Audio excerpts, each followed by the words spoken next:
Well, hello, everyone, and welcome again to the podcast. And I'm so happy to have back with me on this episode, Steve Bisson. Welcome, Steve.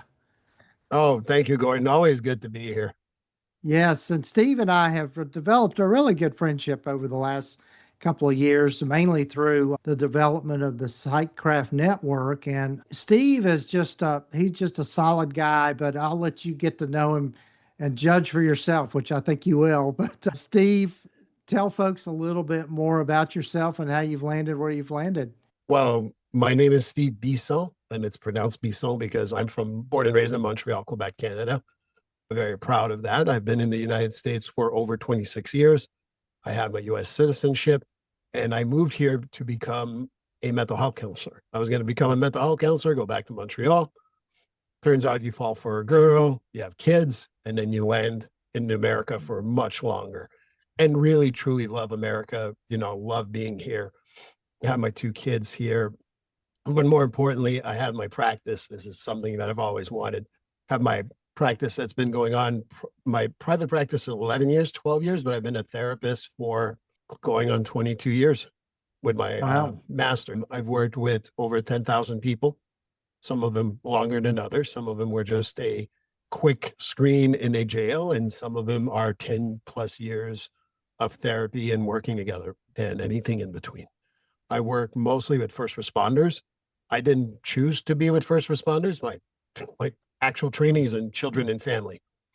And I Hmm. work with zero children or families at this point. I just work with first responders, and I work with a lot of trauma. And as I mentioned to someone else yesterday, and please don't take this out of context, don't chop it up, but I like working with women who have been through trauma because I can be that safe man that they have. And then I'm like, I can't be the only safe man in the world and make them be much more faithful around that. So trauma, first responders, and grief. I've done with grief because I worked in a crisis team. One of my first calls in as a clinician in the crisis team was going to what happened was there was a sudden death for a child, Hmm. SIDS, and I was called in to help the family. Hmm. And as much as that's a hard thought process and a hard thing to talk about, I really developed the knack to talk about it and work with individuals. I'm not saying it's fun. I'm not saying I hate to say I enjoy it, but I do, but Hmm. not because I want this to happen to anyone to have grief, but rather help them process it so they feel, fuller, more of themselves. That's really the goal for me. So that's where my whole thought process is in regards to Steve. And that's how I landed here. Right, right. And I love that. I love your story, Steve, just because I feel like there's a lot of, to some degree, some parallels just with the interest in trauma and working with grief and that sort of thing. I think I've shared with you, Steve, and one of the little fun facts about me that some people that have been listening to the podcast might have heard before, but I worked in the funeral business for many years. And, Yeah. just that's a whole new perspective when you're working on the helping side of helping people through some of the worst times of their life. And it's just, I find it very rewarding and just very, very, as I like to say, sacred ground in working with people in that context. But what got you interested in working with first responders? I don't know that we've ever talked about that. Well, it's funny because that's usually what people ask me, like, how did you start working with first responder? And that's the same answer every single time, accidentally. So Mhm. I'm going to try to make a short story out of it, but probably a little longer than I wish. So when I started in 1999 on the crisis team, we were interacting with police regularly for, if someone was suicidal, homicidal. I know different states have different names for them.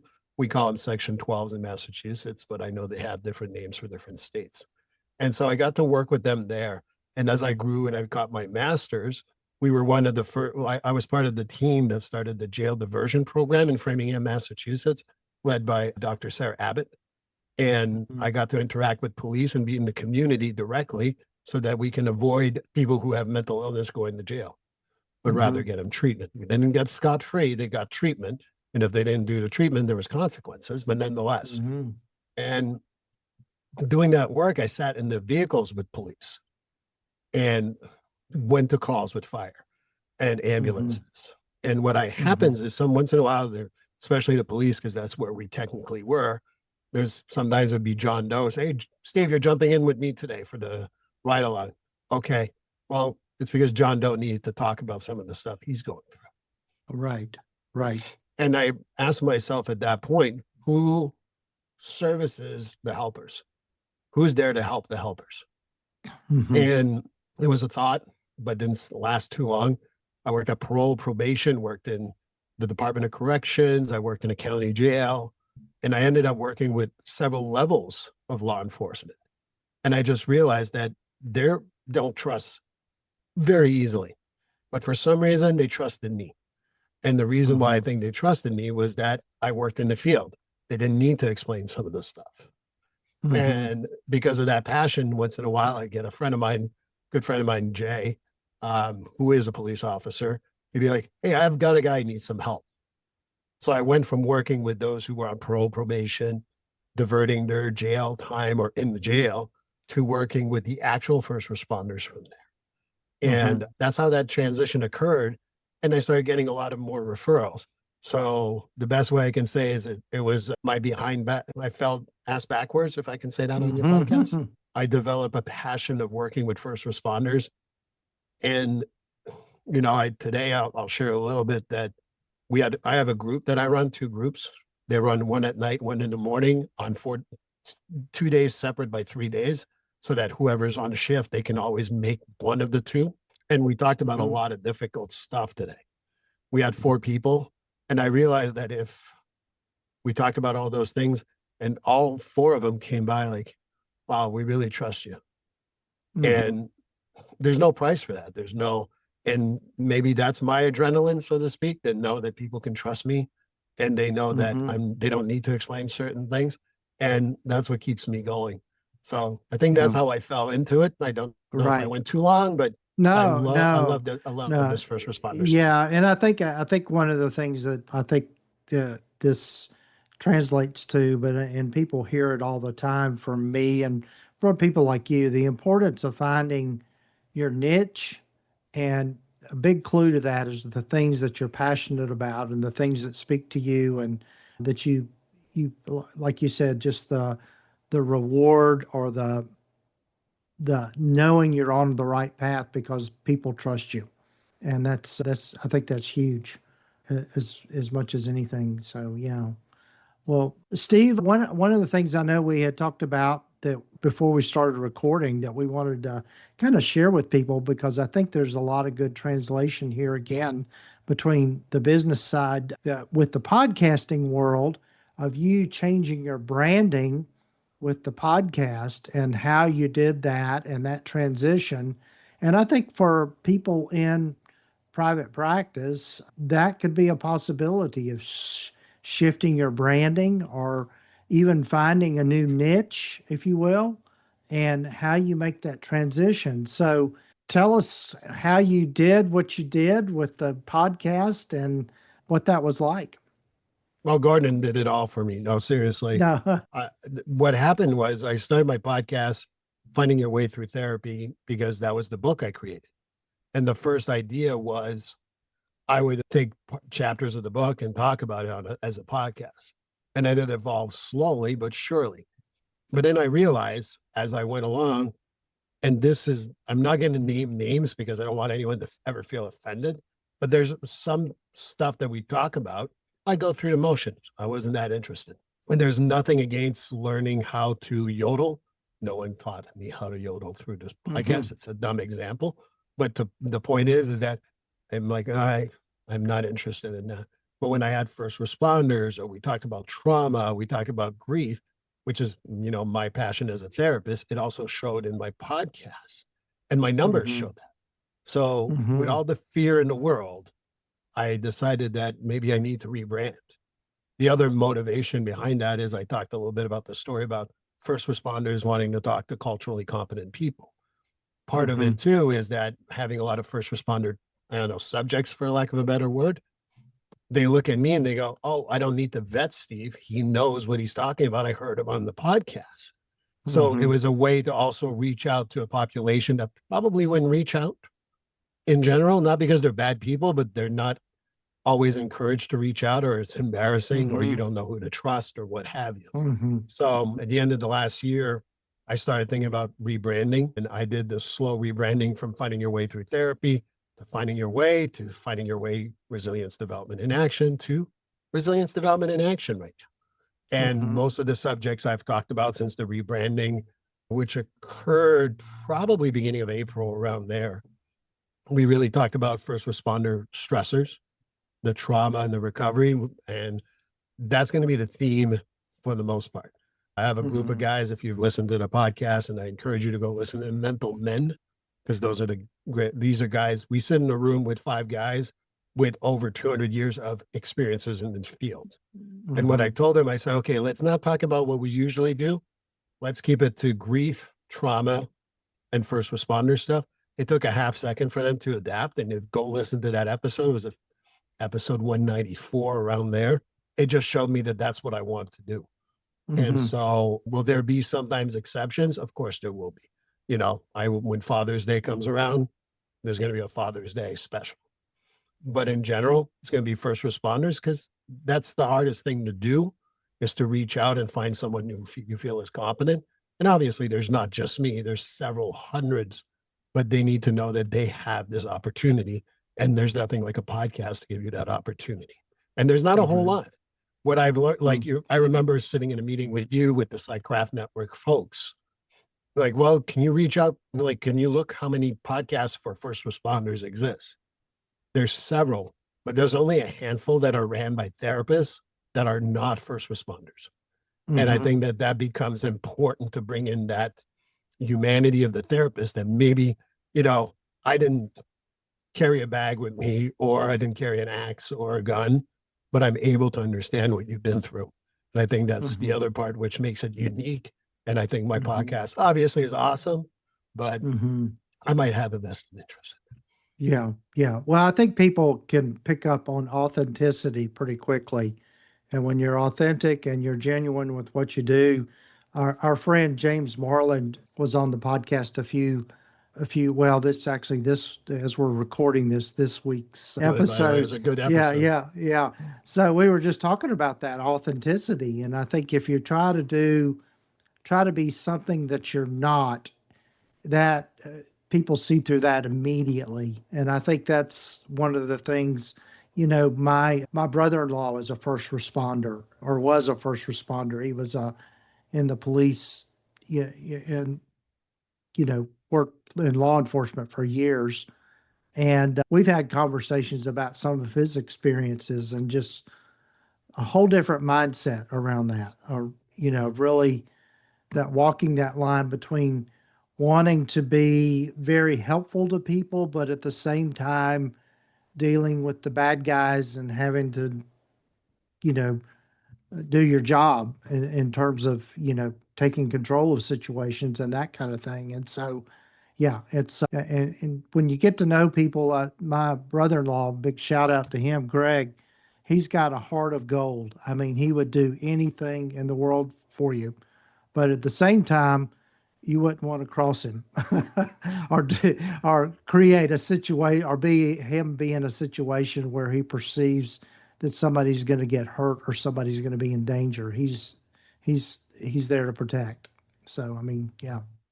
And the invisible stuff that people don't know about first responders is those weird hours. Mm-hmm. And Mm-hmm. they don't have HIPAA that we do in therapy, but they do have like a confidentiality stuff. And sometimes you don't want to talk about it.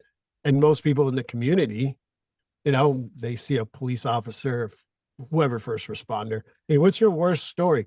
They don't want to talk about that around the barbecue. Don't ask them Mm-hmm. those questions, but they may want to come to me and say, you know what? I really saw some XYZ. I'm just making a story up. And they now have that space, but people don't understand that telling your worst story at a barbecue, at a family reunion or whatever, there's no interest in that. In fact, that's just probably traumatizing. And those Mm-hmm. guys are heart of gold. And like I said to my group this morning, I said, yeah, I wouldn't want to be on the opposite side of all of you. I'm good. Mm-hmm. We're on the same side. Mm-hmm. Look, they're Yeah. laughter, they're fine, they help people and all that, but I Right. don't want to be on the opposite side. And the reason Hmm. why is that they've seen enough that they know when these things going to occur. And that's sad to say, but it's true. And they Right. need a place where they can talk about those things, because most people don't understand. Oh, I didn't go to that meeting, or I didn't go to that reunion. And they're like, why? Just didn't feel comfortable with a couple of people. And they're like, oh, don't be that way. Well, no, there's a reason why they're that way. And you got Right. to respect it. Right. Right. Absolutely. And I think too, my guess would be is that a lot of times the stories and the things that they've gone through and the things that they've seen are pretty horrific kinds of situations. And in a way, not telling that to someone is their way of protecting them from that, because it, 100%. yeah, because internally it's just, yeah, it's trauma. Yeah. And I think that what I've said to people in the community who've said that, like, oh, what's his worst story? Or what's their worst story? I'm like, all right, let's put it in perspective for a second. Whenever you go to any type of social event, I want you to imagine someone comes over and says, oh, what's the worst thing you've ever been through in your life? You'd be like, why the hell would you want to know that? And that's Hmm. what you're doing to those individuals, you know? Right. And Yeah. the biggest problem that I find with particular first responders is that we know, me and you, therapists, that were unethical or did something wrong, but it wasn't plastered on the front page of any paper. At Hmm. best, and made the back page of CNN or whatever, not even, but like the local WXYZ. Hmm. A police officer does something wrong in Phoenix. It is across the country. And a lot of people will overgeneralize that police officer in Phoenix to every single police officer. Imagine if Hmm. you had a job like that. Or a Right. firefighter does something wrong in Arizona, and then suddenly all firefighters are like that. We can't comprehend. I certainly do my best, but we can't comprehend how difficult that is. Because if someone said, oh, this bad therapist in Utah did this, well, Hmm. everyone would be like, oh, that's in Utah. That's not us. They would dismiss that right away. But if it's one of those main first responder jobs, we overgeneralize to the whole population, and that's rough. Yeah. Yeah. Yeah. And I think it's something to be cognizant of, in just if, for those of us, those listening to this particular episode, which are mainly therapists and people in, healthcare of some sort, to keep that in mind, I think is really important in bringing that out. So, yeah. So, yeah, so maybe to switch gears a little bit to talk about podcasting, because Steve's been one of the main people in the Sightcraft network, and I'm really grateful for his participation in that. What do you see, Steve, as the benefit of having a podcast and doing things in this form and fashion? Well, there's so many things. First of all, is meeting people like Gordon, and I'm getting close to 100 guests over the course of the last few years in my podcast. You get to meet Hmm. fantastic people who do fantastic work. And that's one of the biggest benefits. Having a group like the Psych Craft Network is absolutely important to my work, because while you're talking to a microphone, right now, I know Gordon's here, but Hmm. essentially the conversation is me, Gordon, and a microphone, or two Hmm. microphones. Yeah. There's no one else. We don't know if there's going to be 100,000 hits on this or one. And at the end of the day, sometimes having that group like the Psych Craft Network where we can bounce ideas off. And we talked about James Marlin, who encouraged me to work on that transition. And I also turned to Whitney, not Whitney, why am I blanking? Lisa? Lisa McDonald, Yeah, Chris McDonald. Yes. Chris. Uh-huh. Why am I blanking Uh, on Chris's name? They all encourage me to do this, and hmm. they all have great shows. I don't do what Lisa does. I don't do what James does. I don't do what Gordon does. And I don't do what Chris does. And I know there's other people. There's Julie, and there's other people that are on our group. And Hmm. Whitney, for not forget, sorry, Whitney, didn't forget about you. I was thinking of you. Hmm. But the point is that having a group like this, there's a there's this camaraderie that we can have. And sometimes, Hmm. like if some I work with therapists. Gee, it's so hard to get CEUs. Oh, I know someone who does that. You know, I really Hmm. want to I want to start creating courses. Oh, I know someone who wants to do that. I don't know how to use AI. Oh, I can help you do AI with so many things. I got someone who does that. These are all Hmm. podcasts that are available on the Site Craft Network. And I Hmm. know whoever's listening to this, they're going to think, oh, Steve's doing a commercial. No one put a gun to my head. I do Mm. whatever I want. If you know me at all, I don't do things I don't want to. But it's really what I love. And we had that one YouTube day that Mm-hmm. we did together. I thought that went really well. And we're Yeah. going to do those more often and have Mm-hmm. different points of view sitting around and talk about Psychcraft Network and what each podcast can contribute. And Mm-hmm. for me, if you want to do none of that, you don't want to talk about Psychcraft Network, you don't want to talk about anything, I get vetted from my experience with first responders by someone listening to a podcast. How many Mm-hmm. guys who just started with me say, "Yeah, I was listening to your podcast, seem to know a little bit about us." Like, yeah, I know a Mm-hmm. couple of things, read a book Right. once. And it brings you that credibility without meeting the person. Right. And so I think that that's what it is. If you think that it's something that it's going to make you super rich right away, there's Joe Rogan and then there's us. Yeah. Um, but the people you touch, the people who write to you, people who tell you how great it is, or they got a good Mm-hmm. idea out of it, it's priceless. And that's the other Right. reason why podcasting is so important for anyone in the private practice world. Even if you did 6 of them, just to introduce who you are. I work with IFS, or in internal family systems. I do cognitive behavioral therapy and eye movement desensitization and reprocessing. And you do 15 minutes of each. Well, now people can go see that podcast. And I know you can listen to Gordon, who does a great how to start a podcast and how to do those things. But getting that out there, instant credibility. You don't need a website. All you need is this distribution center. And there's plenty of good ones that are out there right now. So Yeah. there's so Yeah. many advantages to podcasts. I I love doing this. I've been doing it as of May 21st, will be 4 years. Wow. And I have no intention to stop. Are there days that are harder than others? Of course. But Mm-hmm. in general, I love having that podcast. And once in a while, people are like, "Hey, do you remember the one you did on sleep?" No, I don't. But yeah, it would Mm-hmm. really help me. That's great. Help you. Yeah. And Yeah. so there's so many Yeah. advantages. Yeah. I think the big thing is that for those of us that have really kind of a heart for helping people, is a podcast is a way for you to go from the one-to-one way of helping people to the one-to-many. And where, there are different ways to monetize that if you want to. But I think for a lot of us that are doing this, we do it out of a sense of passion for what we do and wanting to get voice to the different issues that we cover or that we talk about. And I think that's what makes it also fun. And with the Sightcraft Network, the whole reason for me to start that is, again, just thinking about, Steve, what you do with the groups that you run, really kind of creating that for people that have podcasts, particularly in this self-help, private practice, mental health space. So yeah. And I wouldn't, the other part too about podcasting, if you're in the helping field, knowing that I have a great resources down in Tennessee or North Carolina or Hmm. Texas or traveling. Shout Hmm. out again. See, didn't forget about you, Whitney. Yeah. But the point Right. is that you have these resources that you develop running a podcast. And Right. these are intuitive, like, if it hasn't happened yet in your area, but if someone said, "Oh, geez, I'm looking for a therapist in Tennessee for my cousin, my brother, my sister, or whatever." Well, Hmm. I don't know anyone there, but I do know some people who know people there. Hey, Gordon, can Right. you help me out? To Yeah. me, that's the other part too, is that when you work in private practice, you're isolated. And whoever tells you you're not is BSing you. You got to get Hmm. out of your shell and not isolate yourself. Right.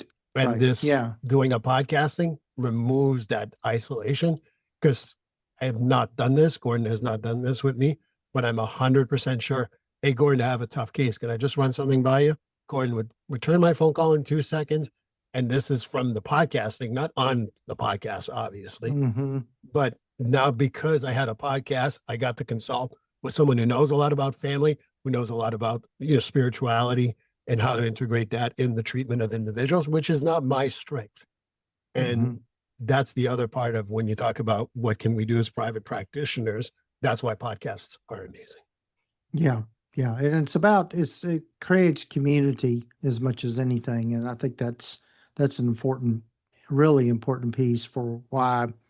I started the network and why we're doing what we're doing and why we do the podcast is it's just being able to connect with people and having a platform for people to connect with us and to hear things. Because the funny thing about podcasts, even though as you're listening to this now, it's a recording, but I bet it feels like you're sitting in the room with us. At least that's how it feels for me when I'm listening to podcasts. It's kind of like you're right there.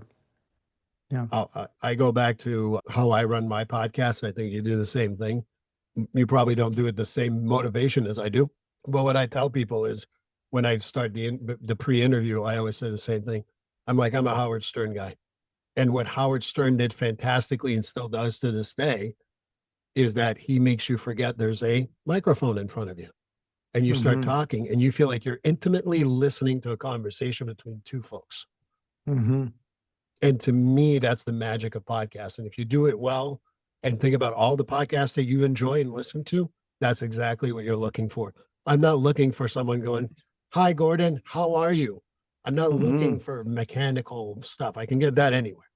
You can get that on, late night shows or interview shows. Mm-hmm. But having the genuine, oh, shoot, I'm sitting into a conversation with two people, there's nothing like it. And I think that's what podcasting, that's what the Sidecraft Network has brought me anyway, and really Yeah. encouraged me to do so. Right. Right. Well, Steve, I know we've got to be mindful of our time and all, but tell folks how they can get in touch with you, and also you can find resilience. Help me Development. see development in Resilience, development, and action. action. Yeah, it's Yes, I brand new. was. Let's give Gordon a little space. It's brand Yeah, new. right, right. Yeah, I was the development part was the word I was struggling over, but yeah, so you can find it anywhere you listen to your podcast. But tell folks a little bit more how they can get in touch with you, Steve. You can get in touch with me with Instagram, Facebook, most social platforms under Real Steve Bisson. And if you want to make it sound French, Real Steve Bisson. My website is steve-bisson.com, Bisson. And you can always email me. And if you go to my podcast, there's a nice little button you press, send a text, and you'll get a text there. If not, you can go to my name, lmhc@gmail.com, and that's an email. 508-902-7845 is my phone number. And I don't read smoke signals yet, but I'm working on it. So I don't know how Yeah, you cannot not reach me, but all feel right, free to reach me anytime. Gordon knows how I am. I've never met a conversation I don't enjoy. And if I'm busy, I will tell you I'm busy, but we'll get back to it. And I'm always right. truthful with people. Yeah, and Steve has a great YouTube channel as well. So Thank yeah, you. yeah, he does, and it's quite impressive the number of followers he has now with that. And he's the one. I don't think I ever told you this, Steve. You're the one that kind of prompted me to start putting this podcast on YouTube and getting it out there that on that on that platform, and then the visual, which I think is always fun as well. But Thank you. we'll have, yeah. So we'll have all the links here in the show notes and the show summary for people, and you'll be hearing from Steve Bisson more here on this podcast and also through the Sightcraft Network. So thanks, And, Steve. and Gordon's coming on my podcast too in a couple of weeks. So just Yes, keep that in that's mind. correct. That's correct. Yes, it is. Thanks, Steve. Thank you.